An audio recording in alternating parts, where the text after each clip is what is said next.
Hello artists, today we're going to continue your Tombas de Alfenique. So our first job is we have to grab that plastic, lift your lid off and just set it beside your box. And then check for any scratches and things that may have happened while it was in storage. And like before, we can use a little bit of water on your finger and that will help smooth those things out. We're going to be using your extras today to decorate your box and to make your little skull. I think we'll do the skull first. So I'm going to pinch off a chunk of clay, about the size of a small bouncy ball. I'm going to roll it in a ball between my hands. And then I'm just gently pressing down a little so it's not quite so round. So it's not a perfect sphere anymore. It's a little flatter. Then if we take your fingers and pinch the bottom, that gives us the shape of a skull. If you get any cracks on it, use our water trick. We just massage some water onto it. Our water works like lotion on our skulls. Then we need to make sure it fits in your box. So if I set it down in there, it fits in completely. We're just making the skull, we don't need the whole body. Then your pencil can come in handy for pressing down and making your eyes. And I can use the tip of the pencil to make the dents for the nose. It's an upside down heart shape. And we can draw lines for teeth. So that's all we need, eyes, nose, teeth. All right, one thing that we can't forget before we get too far is this lid needs a window. So like we did before, use your finger, make a line. And if you're having trouble with this, come see me. I'm drawing the shape first for the window, and then I'm gently just pressing down with the tool.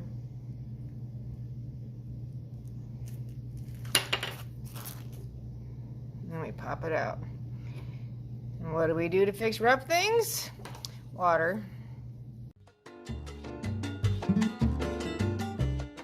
So every table will have a bag or two of these delightful things that are known as clay extruders. And yes, some dried chunks of clay may come with them from previous uses. I want to tap them out first.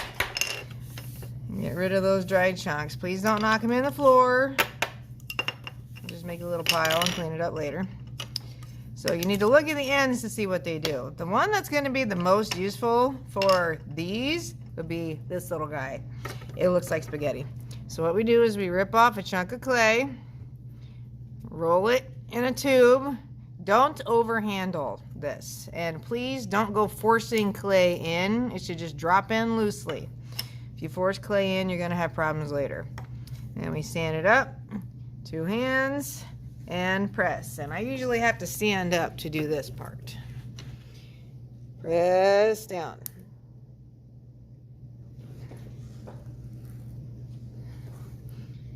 All these wonderful pieces can be used to make decorations on your project.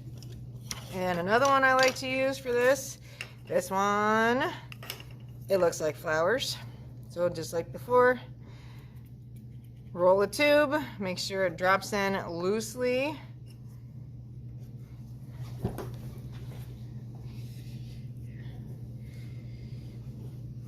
And press down.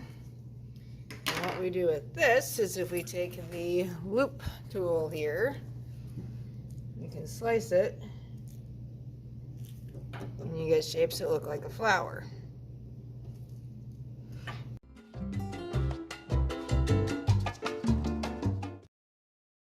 When you are attaching pieces, if it's something super skinny like these, then we can just use some water. Make sure the clay is pretty wet. And then we lay it down where we want and we press to make sure it's going to stay.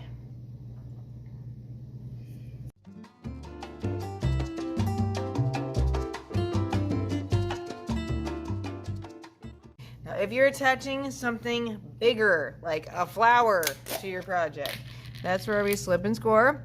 So this bucket of goo is our slip, and our toothbrush is going to do the scoring or scratching. I'm going to scratch exactly where I want this flower to go,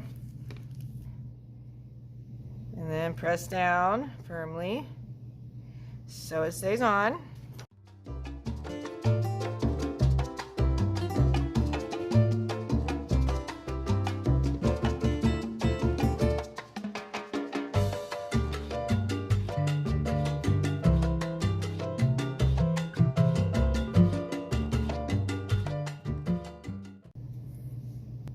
And before you say you're all finished, check to see if your lid and your box still fit. If they don't, kind of gently press the bottom to make things go where they belong.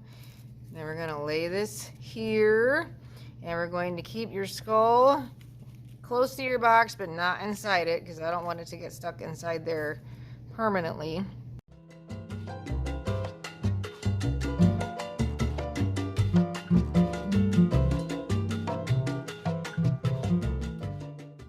As for the extruders, we don't want them to dry with a bunch of clay stuck inside them. So separate it and try to get off as much of the clay as you can with your fingers. Now check the inside, see if there's any that you can pull out with your finger.